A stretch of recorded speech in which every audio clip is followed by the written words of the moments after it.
Selamat siang Bapak dosen serta teman-teman. Perkenalkan, saya Laila Indra Wahyuni dengan NIM 19075111274 bersama dengan rekan saya Denny Dwi Sutrisno dengan NIM 19075111290. Sini kami akan menyampaikan materi mengenai konsep MNC atau Multinational Corporation dengan dua pokok pembahasan.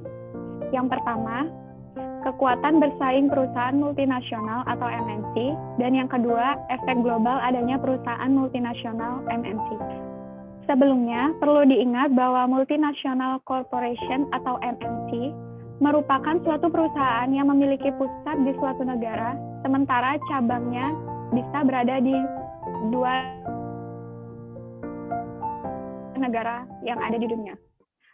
Perlu digarisbawahi juga bahwa MNC harus memiliki usaha atau cabang yang operasinya berlangsung di negara lain, tidak sekedar suatu perusahaan yang menjual barangnya ke negara lain. Jika tidak ada kegiatan usaha dari cabang perusahaan di negara lain, perusahaan tersebut belum dikatakan. Selanjutnya, yang pertama, kekuatan bersaing perusahaan multinasional atau MNC. Sumber-sumber kekuatan MNC. Yang pertama, MNC dipandang sebagai perusahaan superior, di mana transaksi yang bersifat multinasional ataupun internasional yang dilakukan adalah produknya yang relatif canggih, sangat bervariasi, kompleks, dan pemanfaatan teknologi modern atau canggih, dan umumnya dilakukan oleh beberapa perusahaan yang sudah besar dan manajemennya yang baik. Poin yang kedua, dipandang memiliki kekuatan monopoli yang diperoleh karena menggunakan teknologi melalui riset dan development. Karena MNC dapat memanfaatkan iptek dan informasi baik dari dalam ataupun luar negeri yang mencakup produk sistem, production process, market, dan manajemen. Poin yang ketiga yaitu MNC disebut sebagai perusahaan informasi, yakni suatu perusahaan yang dapat mengorganisir dan secara sistematis dapat menghimpun informasi tentang perkembangan dan tren pasar, biaya dan teknologi melalui perusahaan-perusahaan cabangnya di luar negeri. Poin yang keempat, MNC dapat menikmati adanya skala ekonomis. Misalnya, melalui pemutusan seluruh mesin produksi pada suatu bagian tertentu dari proses produksi. Yang kelima, MNC memperoleh manfaat dari besarnya atau luasnya jaringan keuangan internasional.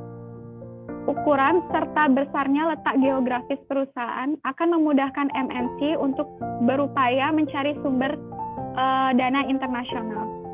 Kemudian yang terakhir adalah MNC sering menghindar dari kebijakan tarif atau kuota yang dapat diambil oleh. Ya, saya akan menjelaskan bagian kedua di mana pembahasan kita yaitu efek global perusahaan multinasional. Nah, efek global MNC ini terdiri dari dua dampak, yaitu dampak positif dan dampak negatifnya. Saya akan membahas terlebih dahulu tentang dampak positifnya, di mana MNC akan mempengaruhi alokasi investasi antar negara yang terdiri dari jumlah total investor dunia mungkin dapat naik dengan munculnya MNC. Yang kedua, MNC punya akses sumber dana internasional yang lebih luas dan kemudian menanamkan di negara yang menjanjikan pendapatan tinggi serta receiving rendah. Terus yang bagian keduanya itu MNC dapat menimbulkan alokasi efisiensi produksi antar negara, di mana efisiensi alokasi proses produksi MNC dipecah-pecah menjadi proses yang relatif kecil, diletakkan di beberapa negara, serta MNC juga dapat menimbulkan alokasi produksi antar negara. Dampak negatifnya yaitu MNC justru menimbulkan monopoli sehingga alokasi sumber daya yang kurang optimal. MNC dapat menghambat persaingan yang tidak mempunyai keunggulan. Yang ketiga, MNC dapat mempengaruhi kebijakan pemerintah negara induknya ataupun negara tempat alokasi baru. MNC tidak lebih fleksibel, maka mereka sering dapat menimbulkan biaya eksternal bagi perekonomian dunia. Nah, dan juga MNC kadangkala dapat mempengaruhi kebijakan pemerintah, negara induknya ataupun negara tempat cabang MNC baru didirikan. Kalau hal ini berhasil, tentu akan mengurangi persaingan sehingga efisiensi atau output potensial menurun. Serta dari perspektif global, karena MNC lebih fleksibel, maka seringkali dapat menimbulkan biaya eksternal bagi ekonomi dunia. Misalnya, MNC dapat dengan mudah memindahkan pabrik pencemar dari negara asalnya ke negara dengan aturan yang tidak terlalu ketat. Tentang polusi, jika dampak lingkungan ini menyebar ke negara lain, maka dunia secara keseluruhan akan mengalami peningkatan biaya. Baik, kesimpulannya yaitu perusahaan multinasional atau multinational corporation merupakan sebuah badan usaha yang memiliki mengendalikan dan mengelola fasilitas produksi yang tersebar di sejumlah negara. Biasanya perusahaan MNC ini berbentuk besar dan mempunyai banyak cabang kantor yang menyebar ke negara-negara berkembang. Pengaruh, peranan, serta dampak yang ditimbulkan oleh adanya perusahaan-perusahaan multinasional ini bagi perekonomian internasional yang cukup banyak.